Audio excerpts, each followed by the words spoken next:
I'm Allison Ventura, and I'm a professor of kinesiology and public health at the California Polytechnic State University. Today, I'd like to share with you some ideas for how we can nourish ourselves and our families through intergenerational nutrition. So, part of what I want to do with our time together today is celebrate women's roles in supporting their own and their family's health, and in particular, our roles in passing along the traditions of our cultures and the foundations of health for future generations. We'll talk about the centrality of women in roles that might already be familiar to you. That is, through our common roles as gatekeepers to our family's food environments, but also through some routes that might be surprising to you, but that I think are really beautiful examples of how Mother Nature supports the transmission of cultural wisdom and nutrition from one generation to the next. So within this talk, we'll first think about what science tells us about how to best nourish ourselves. Second, we'll look at the reality of how many of us nourish ourselves and how that often diverges from what health guidelines recommend. Third, we'll dig into why what we like and want to eat is often at odds with what would best support our health, with a particular focus on why it can be so difficult to eat healthfully in our current food environment. Finally, we'll think about how to balance nutrition and pleasure on your plate, given both are important supports for your health and wellness. I'm hoping that this information will help you feel empowered to make positive changes in your dietary patterns, but also to support the women and children in your life and community to do the same. So every 5 years, the United States Food and Agricultural Services publishes the dietary guidelines for Americans. These guidelines provide science-based recommendations to guide our dietary patterns. Our current guidelines can be summarized into 4 key recommendations.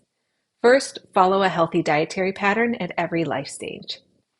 Second, customize and enjoy nutrient-dense food and beverage choices to reflect your personal preferences, cultural traditions, and budget. Third, focus on meeting food group needs with nutrient-dense foods and beverages and stay within calorie limits. Fourth, limit foods and beverages higher in added sugars, saturated fat, and sodium, and limit alcoholic beverages. So overall, the dietary guidelines recommend we adhere to a healthy dietary pattern that is high in foods to consume, and these include foods that are rich in nutrients and associated with healthier weight status and cardiovascular health. These include a variety of vegetables, fruits, especially whole fruits, grains, at least half of which are whole grains, fat-free or low-fat dairy, including milk, yogurt, and cheese, a variety of protein foods, including seafood, lean meats and poultry, eggs, soy products, nuts, and seeds, oils, including those from plants such as canola, corn, and olive.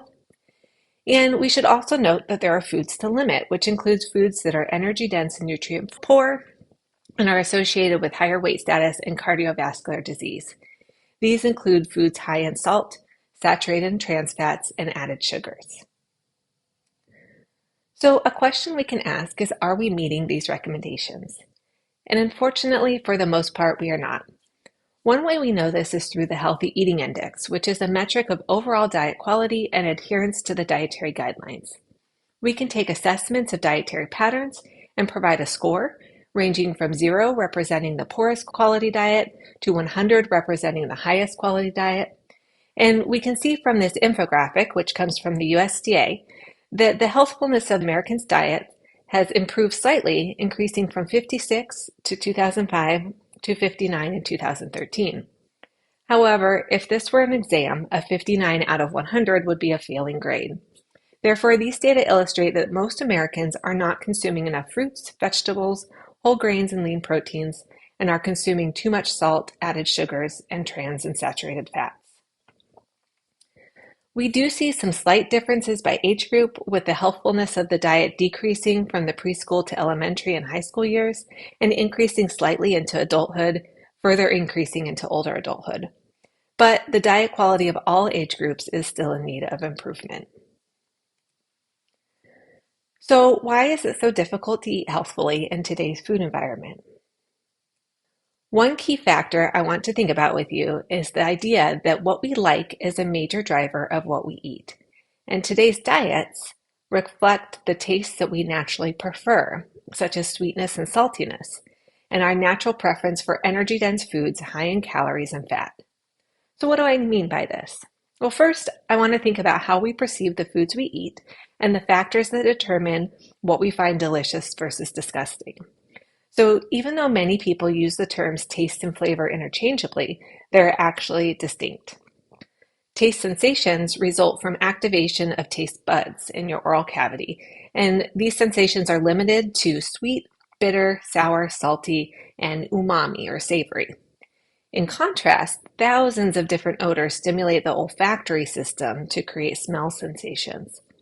So flavor perception results from the integration of taste and smell sensory systems, so that the combination of odors with taste is what creates flavor sensations, such as vanilla, strawberry, apple.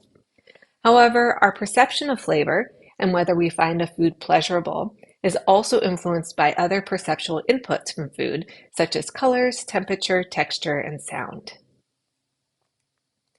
Interestingly, our taste and smell systems start developing in utero, in the womb, and these systems are functioning by the third trimester. This is important because much of what the mother ingests or inhales travels through the placenta and flavors the amniotic fluid in ways that the fetus detects and responds to. And we see that even in the womb, well before we have any exposure to actual foods, fetuses exhibit characteristic responses to certain tastes. In particular, we see unlearned preferences for sweet tastes suggested by findings that injection of a sweet-tasting solution into the amniotic fluid stimulates fetal swallowing. We also see unlearned dislike for bitter taste suggested by findings that injection of a bitter-tasting solution inhibits fetal swallowing.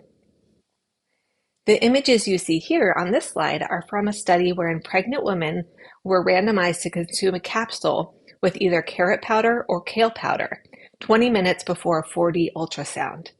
During the ultrasound, fetuses showed systematic differences in their facial expressions. In particular, the researchers saw more smiling and pleasurable facial expressions for fetuses exposed to carrot powder and more grimaces and negative facial expressions for fetuses exposed to kale powder.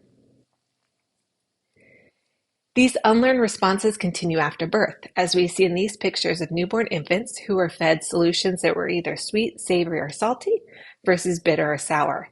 And you can see their faces say it all. So we see that infants prefer sweet and savory tastes. They look like this first baby, calm and happy when given these tastes immediately after birth. A preference for salty tastes emerges around 4 months. In contrast, babies tend to reject bitter and to a certain extent sour tastes and look like the second and third babies, puckering their lips or gaping when given these tastes immediately after birth. So you might be asking, what's up with this? Why would we be hardwired to love things that are bad for us and hate things that are good for us? Well, it's important to remember that we evolved in a very different food environment than we live in today. So if we think about the experience of the baby cave person, these are very important reflexes that help promote survival in uncertain food environments. These innate drives ensured our ancestors were attracted to and readily accepted their first food, breast milk, which has sweet and savory components to it and also contains the odor stamp of the amniotic fluid to ensure the baby would be attracted to their mother. When baby cave person was ready to start eating solids, it was adaptive to be attracted to sweet, savory, and fatty foods, which would also be foods that are rich sources of calories and protein, such as fruit and meats, to ensure adequate consumption of calories and protein to support growth and development. A preference for salt emerging at 4 months represents a need to eat sodium for fluid balance. This is another adaptive preference. In addition, when we think about foraging for foods in the wild, we would want to be very careful and cautious around foods that are bitter or sour.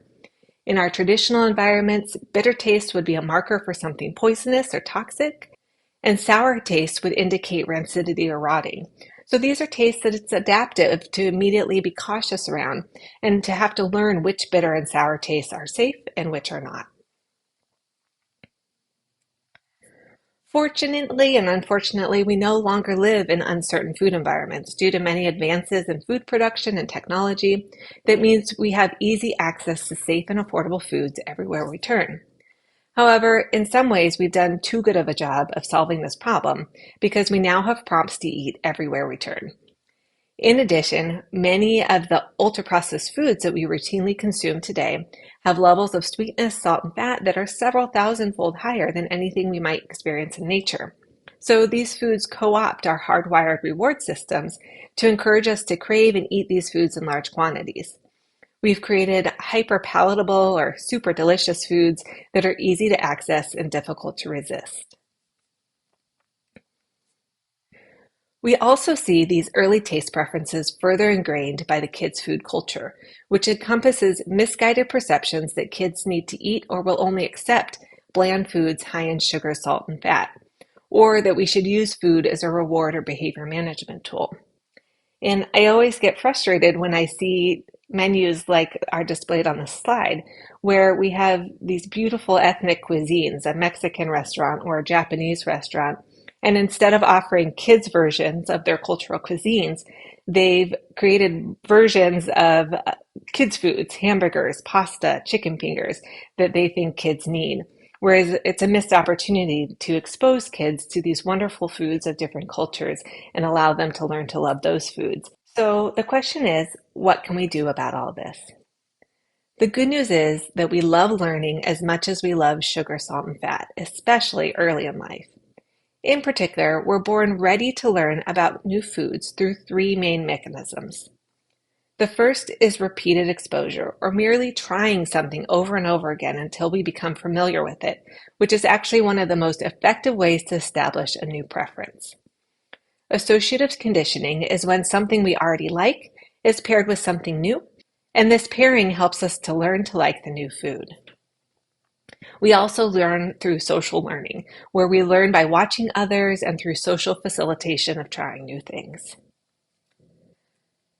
So I think one of the most amazing aspects of intergenerational nutrition is the fact that we start teaching our babies about the foods of our family and culture in the womb and well before they ever experience foods in solid forms.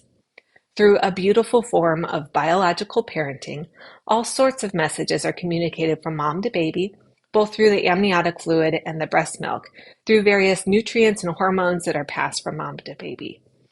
As we saw with the 4D images a few slides ago, the tastes and flavors of the pregnant mother's diets are transmitted to the fetus through the amniotic fluid.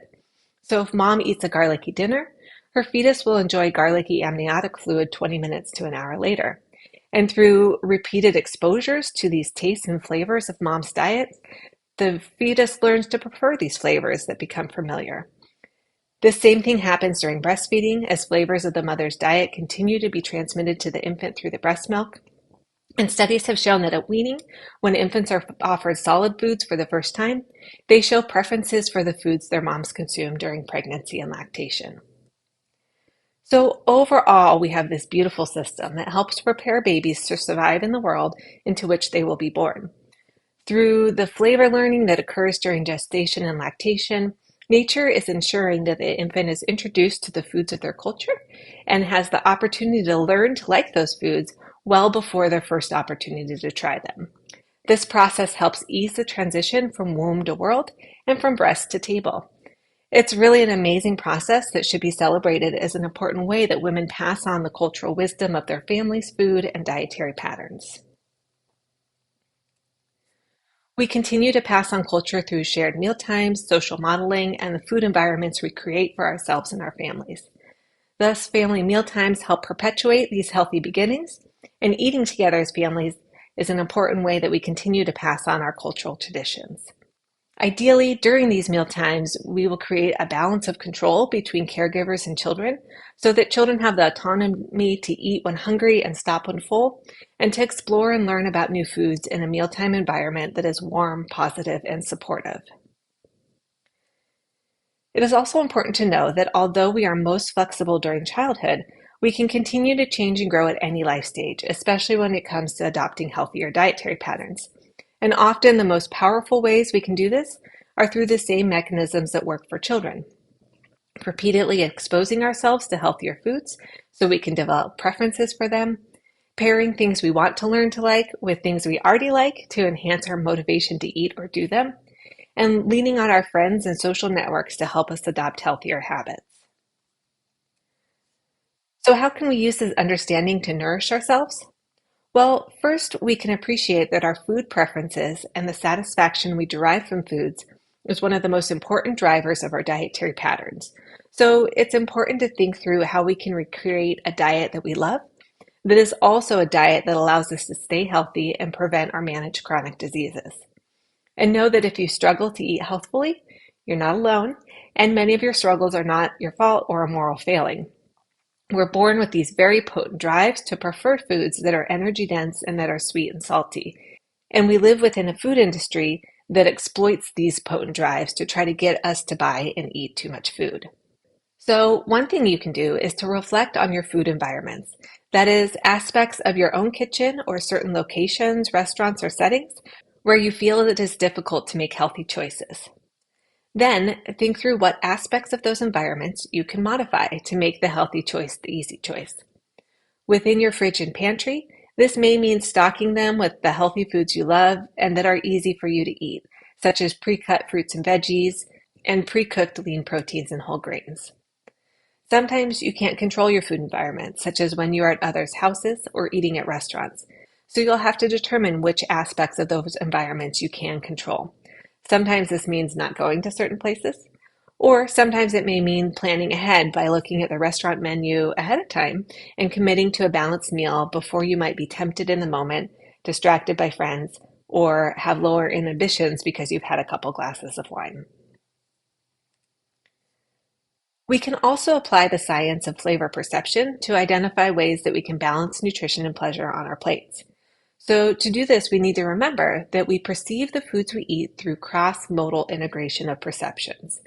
Our perception that an apple is flavorful and delicious doesn't just come from our taste buds, but really from the integration of the sweet and sour tastes that come from the carbohydrates and acids in the apple, with the apple odors that stimulate our olfactory nerves, as well as with stimuli such as the color, temperature, and texture of the apple. So one approach to balance pleasure and nutrition on a broader scale is to think about ways that we can reduce our reliance on sweet, salt, and fat to drive our perception of what is delicious, and instead intensify the contribution of these other factors, such as aroma, appearance, and temperature, as well as texture, to help us derive pleasure from a healthy diet. There are ways that we can use non-caloric additives or preparation techniques that enhance the flavors of food, allowing us to derive the same satisfaction from foods that have lower levels of salt, sugar, and fat. First, we can think about compensating for lower salt or sugar or fat levels with low or no calorie taste enhancers.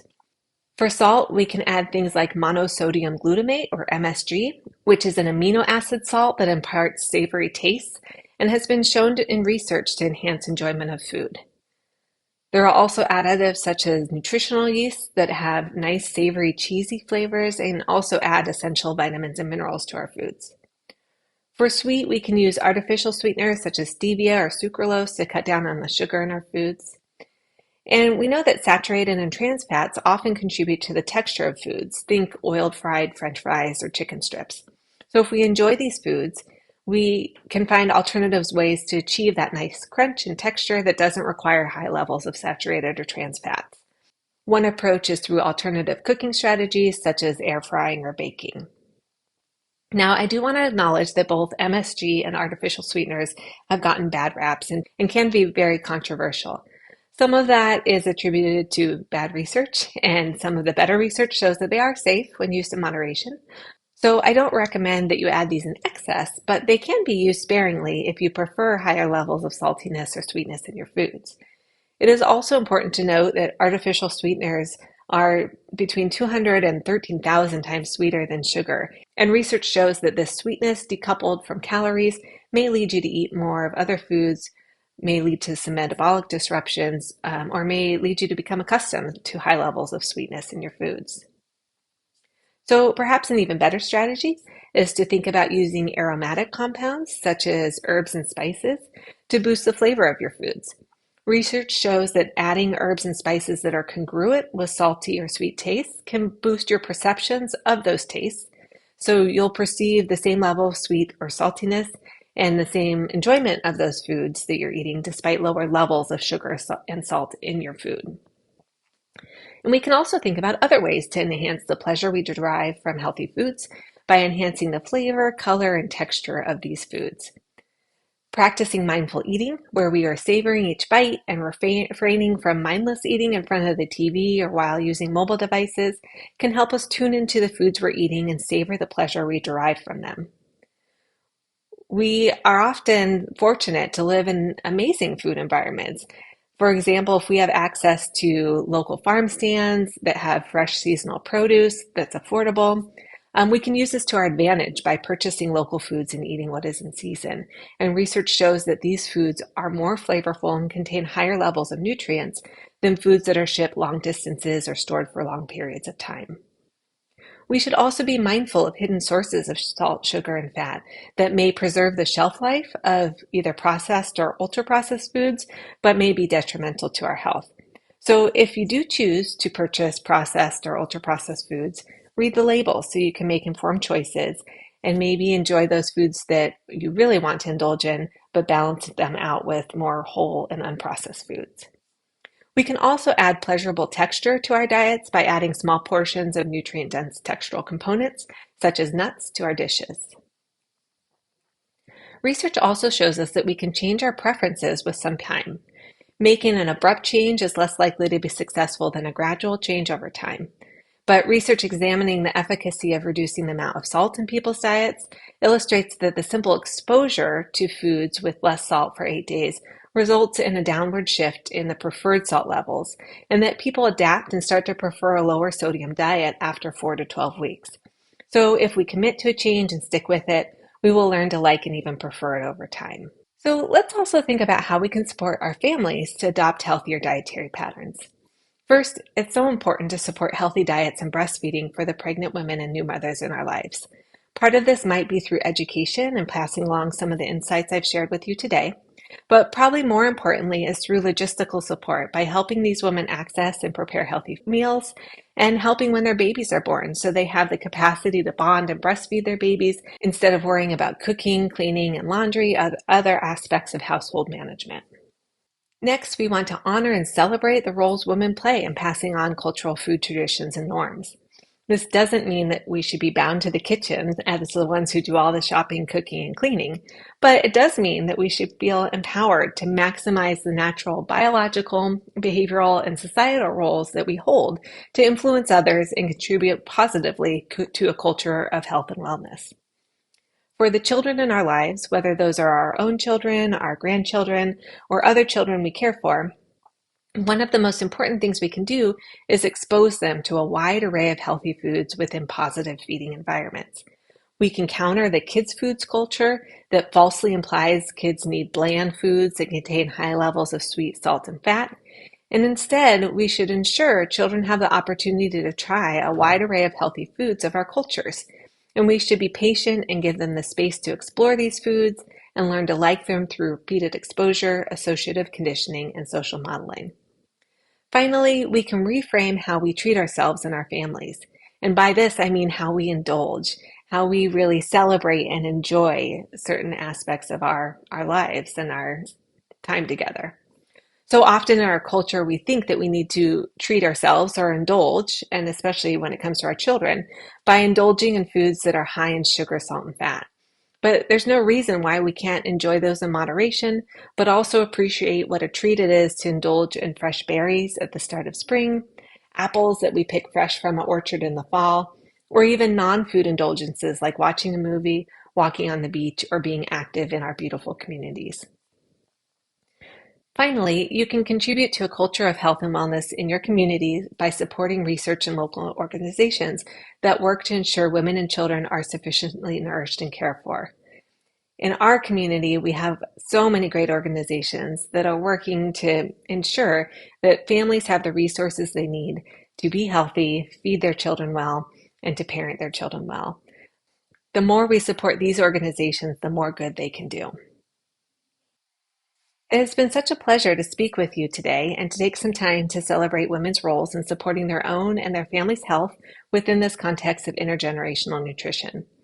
I hope you gained some inspiration for how to balance pleasure and nutrition on your plate, and I hope you feel empowered to make positive changes to your dietary patterns, but also to support the women and children in your life and community to do the same. Please reach out if you have any questions and visit our various websites and social media pages to learn more and follow the work we do. Thank you.